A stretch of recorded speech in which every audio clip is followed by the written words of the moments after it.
Hi there, everybody. I'm back. Hello. It's been another minute because I'm not consistent. I'm working on that New Year's resolution. But I wanted to talk about heatless curls today. I recently got a TikTok and I'll be posting a little snip on there about this too. But I've noticed a trend in this heatless curl process and I am not sure that I'm a super huge fan of it for a few reasons. I, as a young girl, because my hair is so straight, was always asking my mom for curls. And so, you know, back in my day, it was foam rollers, the pink foam rollers. If you've never seen them, you can still get them. They're still out there. And even though when I was little, it was what I wanted. I wanted the curly hair.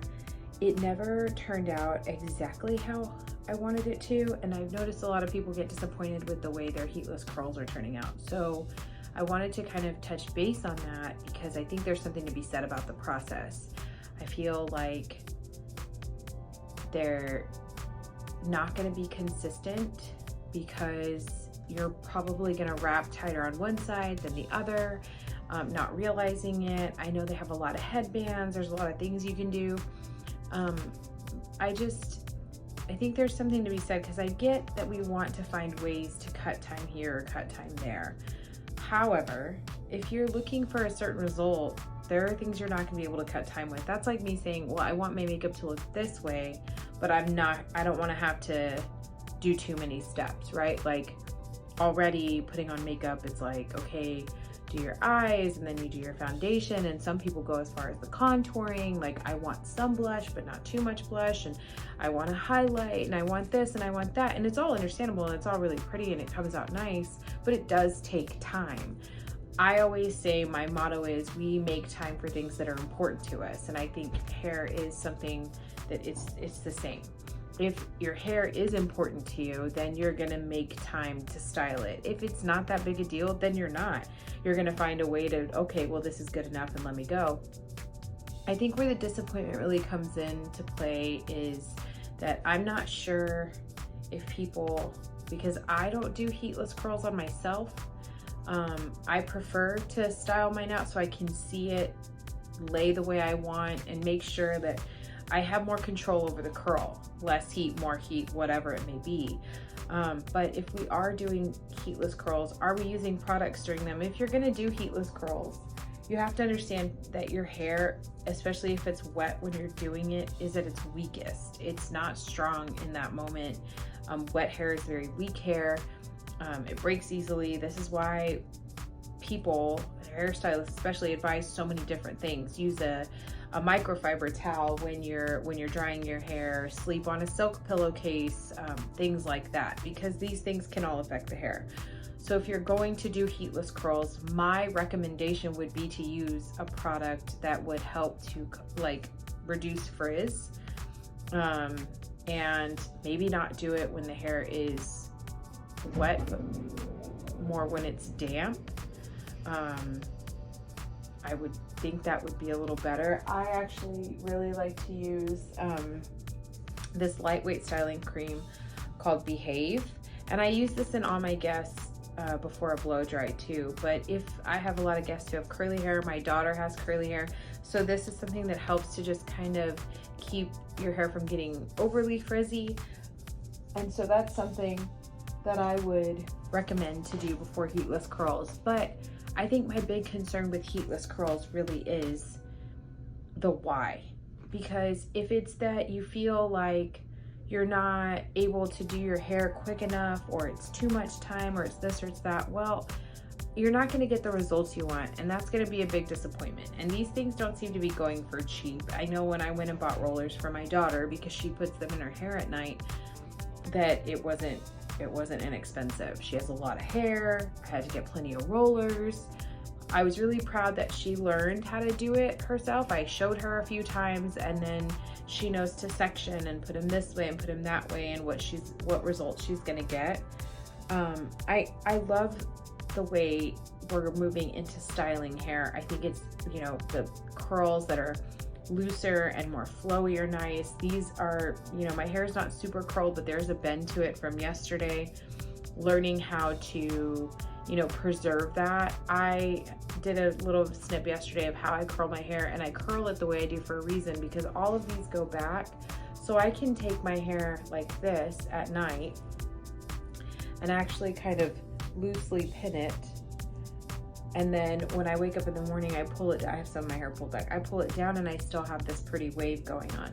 And I can do the same on my weaker side, because I did say clearly that this is my weaker side, and you can tell. And I can do that. And then, you know, I wake up in the morning and I still have a good bend. The product I used to curl my hair the day before is really what helped that. A trick to it really is washing less helps you to keep a style longer, planning out those things. So for instance, in my case, I have straight hair. I wash once a week because I also have colored hair. I do 2 shampoos, and then I condition, and every other week I use a type of hair mask or replenishing treatment. But after I get out of the shower, everything is very, one week I will blow dry, one week I won't. It really just depends on my plans for the week. If I'm just going to work that week and I don't have any engagements or anything that I have planned, then I'm not gonna blow dry. I'm gonna let my hair air dry. I don't sleep with a pillow anymore, so that's made a huge difference in my hair, because what I do, I know that sounds crazy, but I'll get into that in a second. What I do is, you know how on your bed, like the mattress doesn't hit the wall, it's not always flush with the wall. So we have a Casper mattress, it's like a memory foam. My hair just kind of lays in between the wall and the bed.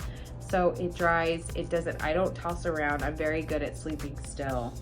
I have a baby, so she sleeps with me. She's 16 months and she sleeps in the bed. So I'm really good at staying still.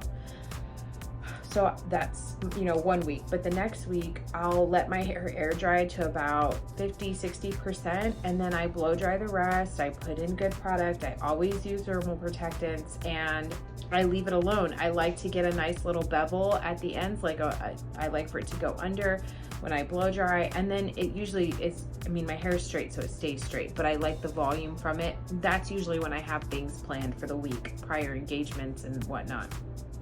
So with those first 2 days, I tend to leave my hair smooth, right? And then on the 3rd day, I usually, by the 2nd day, I put in dry shampoo. And I will put in dry shampoo before I go to sleep. And then the 3rd day I wake up, I add a bit more dry shampoo to make sure that I've soaked up the oils, and I curl my hair. And it all depends on how I'm feeling that week. Sometimes I use my 2-inch barrel, and so that I can have this at the end of the week. And sometimes I use my 1-inch, and I use a infinity iron instead of a curling iron, so that my curls are a little tighter and they last a little longer. Again, when I'm sleeping at night though, my hair is between the wall and my mattress because I'm sleeping on my back, and I don't move that much. Now, I'm not saying everybody needs to sleep like a geisha or anything, but if you're looking to cut time, to me, that's the more logical way to do it, because these heatless curls, especially if you're a mover, you're just causing frizz and friction in your hair. And so all those little pieces that are coming out, and then you pull it out and you're like, why isn't it smoothing? Like, why doesn't it look like the picture? When they are doing these advertisements for these things, it's a whole different process. They are not, that girl didn't sleep on that thing. She's not sleeping in it. That's the reality of it. It's just like when you guys bring in pictures to your stylist or people like me, right? And you see the picture and you love the way it looks and you love the color and the movement in the hair and this and that. But those pictures are very styled. They're styled, they're put together. On top of that, you have pictures of color that you see and you bring it to your stylist, and it's hard to fathom that people are filtering as much as they are, but they really are. I have seen so many pictures of blondes that are, you know, legitimately white, and I know that that's not possible, and having integrity in that hair. I know it's not. Either half her hair is fried and there's extensions in that, or it's filtered, and 9 times out of 10 it's filtered. I've seen pictures that are the same picture, where one girl has super blonde, beautiful beigey hair and the other girl has, you know, this lilac violet. I'm like, no, that's a filter. They just put a filter on it. So it's important to have these discussions, but it's also important to understand that right now in this day and age, it's getting hard for not just you guys, but for stylists as well, to see these expectations and these realities and really achieve certain goals. Blonde is a process. Blonde is a process. Let me say that one more time. Blonde is a process, especially if you have color on your hair already. It is such a process. And I think the important thing to remember is that you want to be able to run your fingers through your hair. You want it to feel soft, look shiny, and still be healthy. As you all know, my hair is blue. This is years of process, but I don't over process my hair. My hair is not constantly breaking off. It's not gummy when it's wet. If you can pull at your ends like this when it's wet and they stretch, that's not a good thing. And when you're putting your hair in this heatless system wrap thing and it's pulling at the hair when it's wet, it's going to cause breakage and it's going to cause damage. It's just like ponytails, right? I have my hair braided in the back. I do have a hair tie on. And I'm not like, oh, don't wear hair ties and don't do this. I don't like the ones with the metal thing anymore. I think those are so like, I never liked them to begin with. They always snagged at least one of my hairs. But I think if you're doing things right and you're not like ripping this out at the end of the night, like I'm very careful when I do put them in. I try to go through and comb out any hair that could be attached. I try to make sure I'm not grabbing hair when I'm twisting it to keep wrapping it around. I do that with my hair. I do that with my husband's braid and my son's braid. When I do my daughter's hair, I do the same thing. Integrity of the hair is really important. I think what I'm trying to get at too is have conversations with your stylist. I understand how people feel about going to see a hairdresser. Oh, well, they charge too much and da da da da da. It's not even about that anymore as much as it is about the education you can get from us. Am I going to tell you how to go and color your hair at home? No, I didn't pay as much as I did to understand the chemistry behind my color for me to just give it away to other people. But I will tell you how to take care of your hair. I will tell you what products are best for your hair. I will guide you to have the best possible head of hair you can, because it doesn't matter how you slice the pie. Our hair means a lot to us as people, period. Male, female, whatever. It means a lot to us. It does. It's part of our appearance. It's part of how we look. For some people, it might not. I don't know many people who don't care about how their hair looks, but I can tell you, like, it's the first thing that people see. It is the crown that's on top of your head. So why not look for somebody to give you that guidance? I think that's the important thing. Find somebody who you fit with that does hair and talk to them and say, hey, look, you know, I'm going to start budgeting this somehow, but I would really like you to help me and educate me on this subject matter. You know, I don't go to my doctor and tell him, well, this is what I read and this is what I want you to do, and I know that this is possible. I don't do that, because medicine takes 7 years and residency and a whole bunch of other experience that you need. So he might have a way that I would never even think of. And Google is not the end all be all in the world. You know, Google, every time I Google something, I'm dying of God knows what disease. So, you know, I don't go to my doctor and do that. I don't go to anybody's job and assume that I know exactly how it's supposed to be and what I'm supposed to do. But I do like to try to get knowledge from them. I think we should always be students in life.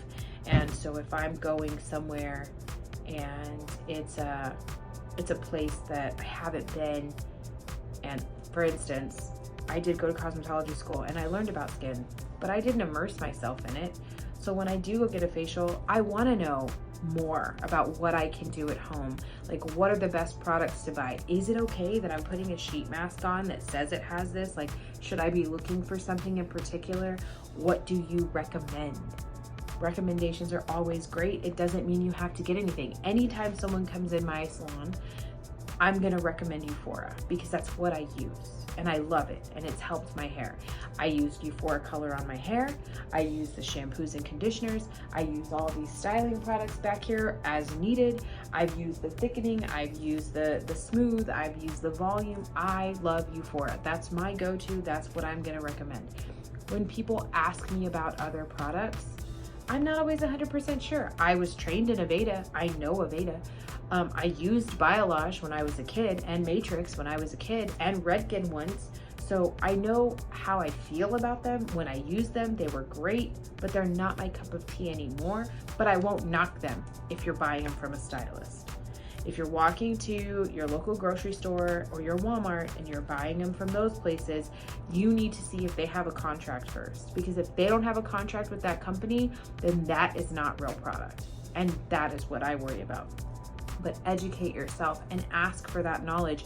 I love to teach my people how to style their hair. It is my favorite thing, because if I'm giving you a haircut and it's the haircut you showed me on a picture with the flowy bangs and all of the beautifulness, when, you know, layers and layers, and it looks full and it looks healthy, that's what I want to give you. But I have to show you how to style it out yourself. You have to do it, because no one's going to come in every day for a blow dry. No one. Like, who has that kind of time? No one, not even me.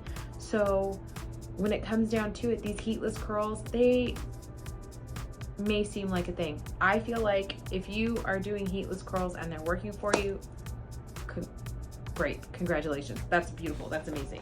But it's not gonna work for everybody. So if you need those tips, find your stylist, find your person, because connection is key too. And you would be amazed what you can get from your stylist and how great it's gonna feel to find that person that lifts you up, but also teaches you how to keep your hair in check, maybe gives you makeup tips, because some stylists are really great with makeup. I love makeup. I'm not a guru. I don't contour. I'm not big on contouring.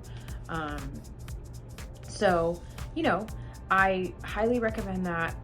If you're doing heatless curls, like I said, please you have to put product in your hair. Let me say it again. You have to put product in your hair. You're gonna have to do it. There's no way around it. So find a product that's gonna work for you. If you're looking for eco-friendly and natural and this and that, do your research, do it.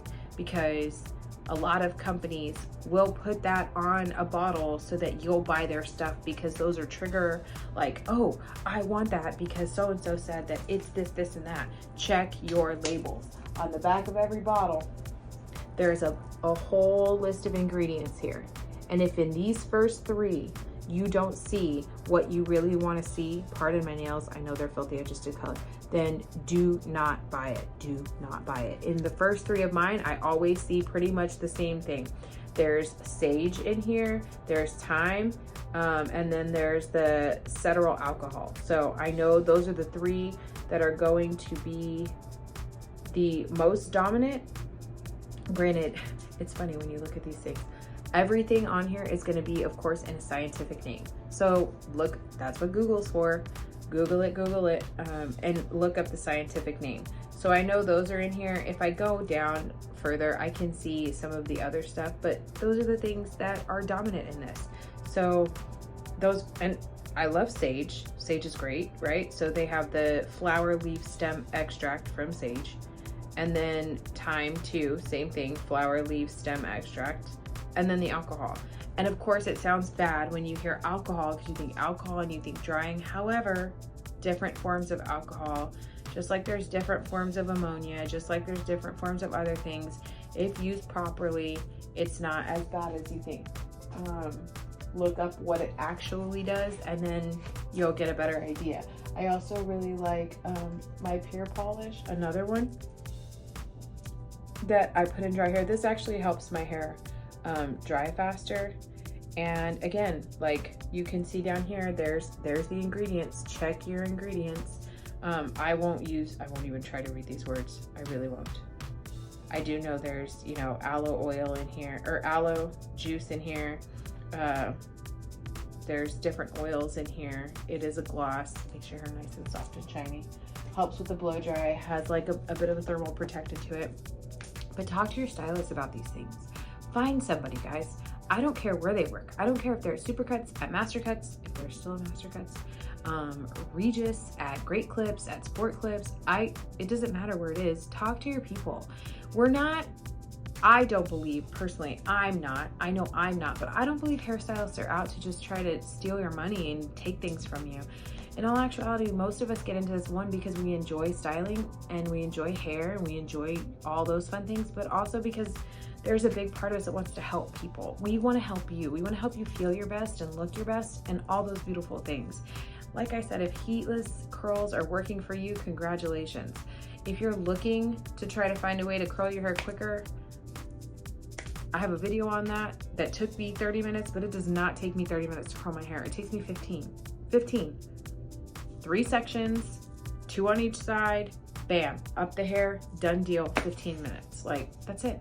So these things are feasible. That's my, I guess, my rant for the day, my question, my heads up, things I recommend. I'll end the video with this, things I recommend. Let me turn this guy around. I highly, highly, highly recommend, this is a little bit dirty, but I keep it on my station, a microfiber towel. Microfiber towels are great for the hair. They don't pull, they don't snag, they're super, super soft. We're gonna do some ASMR. My towel.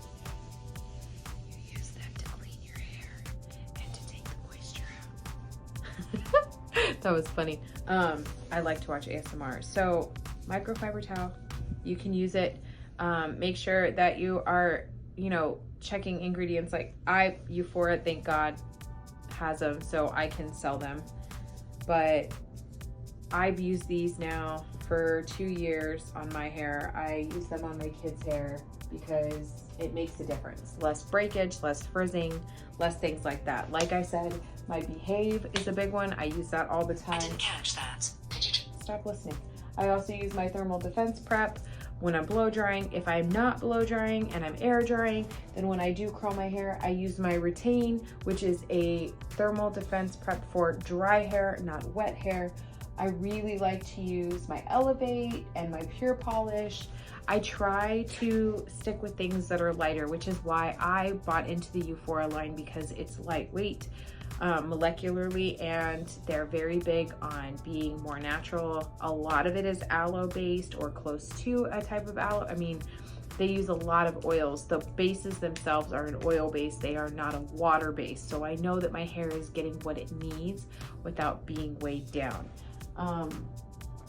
So those are things to look for. Speaking of, my hands are a little dry. Like I said, I just did color. So I'm going to use my Urgent Repair hand cream. But look for things that you think are good. And if you have questions on products, I'd be more than happy to sit down and talk about things that I like and things that I don't. I do plan on making a video this week about hair washing, because I think that's a huge thing. A lot of people are starting to learn how to wash hair correctly. But we're gonna go over that. I'm gonna color my mannequin first, because I'm going to do a video too. I'm gonna do the hair washing, and I'm gonna show the difference between hair washing and using the same product line as your color line that your stylist is using, versus going home and using something else that doesn't match with your color line, and how it can affect the color. I get asked a lot how I keep my blue. I use Euphoria. I use the same line I use to color my hair, I use to clean my hair and hydrate my hair. So everything meshes well, and I don't get stripped as easily. You can see in my roots a little bit where it does get a little lighter.